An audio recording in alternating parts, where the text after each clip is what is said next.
Hey, what's up? Panibagong obra, panibagong piyesa na naman. Yan, nagbabalik na naman tayo. Pagpasensyahan niyo na pala, una-una kayo nagpagpapasensya ha. Pagpasensyahan niyo na unang-unang boses ko kasi siyempre kagigising ko lang eh. Sinisingit ko lang tong pag-edit kapag bago ako pumasok. Kaya yan, medyo matigas ang boses natin. And pagpasensyahan niyo na kung putol-putol ang pag-upload natin kasi siyempre, gaya ng mga naunang sabi ko sa mga videos ko na solo lang tayo and sinisingit lang natin ang pag-i-edit and yun, bali hindi talaga natin magagawang i-consistent ang pag-i-edit kasi nga ako lang din ang nag-i-edit nito and after tato, mas minamabuti ko na makapag-relax ang utak ko, makapag-relax ang buong katawan ko kasi maghapon tayo madalas na nagtatato. Hindi tayo gumagawa ng piyesa ng maliit pagka day off natin.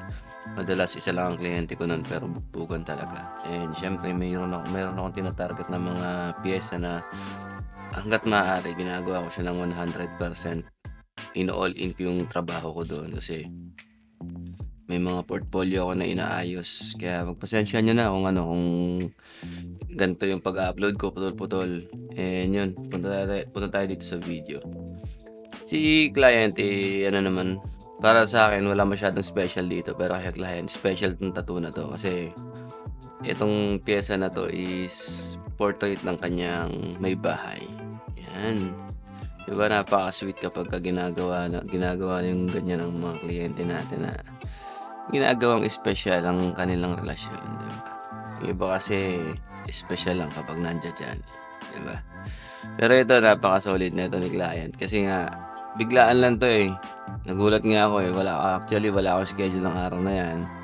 Ang target ko talaga diyan makapagpahinga, makapaglinis ng kwarto, makapag-rearrange ng mga gamit, 'di ba? Pero nagulat ako bigla siya nag-message and sinend niya sa akin 'tong piyesa na 'to and natansya ko na sabi ko, why not pagbigyan ko kasi ang layo pa ng pinanggalingan tapos ang yung piyesa ay ano ko naman, gamay ko naman kaya sabi ko why not pagbigyan natin kasi paano eh, 'di ba? Pang grocery ko din yung ibabayad nito eh, 'di ba? At saka layo ng pinanggalingan nito ni client, kabilang city pa kaya pinagbigyan ko na. Pero although ka-company ko siya, ibang branch lang siya and malayo yung ano niya, malayo yung kanyang tinitirahan.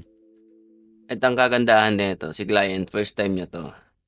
Pinagpipilian pa nga namin and binigyan ko siya ng option saan magandang ilagay yung tattoo na 'to nang hindi made-deform.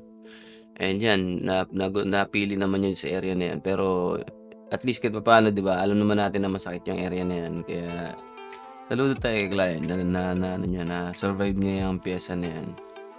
And masaya siya sa naging outcome niyan. Kaya abangan niyo hanggang dulo makikita niyo yung outcome. Magandang inalabasan na ito. Inano natin 'to, trinabaho natin ng may puso at pagmamahal, 'di ba? Kaya sa lahat ng gusto magpa-tattoo, message lang kayo sa akin. Message niyo ako diyan sa mga lumalabas sa screen ninyo. Ayan na mga sockmed ko. Pwede niyo ako i-message kahit saan diyan. TikTok, FB page, YouTube. Yan, usap tayo. 'Di ba? And wag niyo sanang pagsawaan ng pag-follow sa mga video ay sa mga Facebook account ko, Facebook page, Facebook main ko, at saka sa YouTube channel. Pa-subscribe po sa aking YouTube channel. Sa TikTok ko pa-follow na rin ako. And ayan, hanggang dito na lang yung video natin. And enjoy nyo na lang hanggang dulo yung video. Maraming salamat sa walang sawang pagsuporta sa akin. Ingat kayo palagi. God bless. Bye-bye. And I don't really know what comes next. I'm just doing my best, even though I'm so stressed out. Everything just feels like a test that I fail, so depressed when I can't seem to get out. But something deep inside won't let me quit. I swear that I'm inspired by all this shit. Tell me that I can't and I won't. That's what guides me the most. Fuck your lies, I'll do what I want. The gas in the middle of the set, never leave. She's so bad that the can't hit the brag. The gas in the middle of the set, never leave. She's so bad that the can't hit the brag. The gas in the middle of the set, never leave. She's so bad that the can't hit the brag. The gas in the middle of the set, never leave. She's so bad that the can't hit the brag. I'm inspired by thirst, I'm inspired by worth. I desire your worst, so you can just hide while I work.